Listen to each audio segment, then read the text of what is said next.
Hello friends, my name is Ayush Yadav from class 9th of Gurukul Montessori School, and with my friends I am going to perform a physics experiment that is based on Archimedes' principle.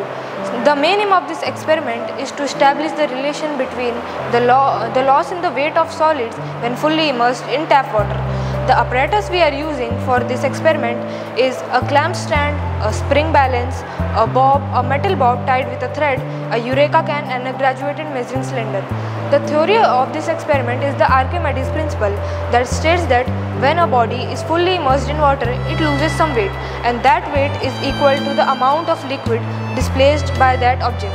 So here you can see the bob is hung by a thread into the air and it is attached to the spring balance.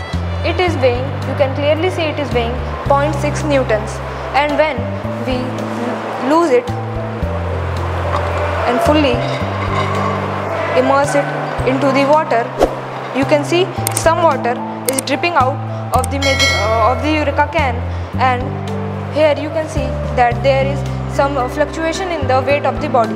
Now by this experiment we observe that before dipping it into the water, the weight of the body was 0.6 Newton, but after dipping it came to 0.4 Newton.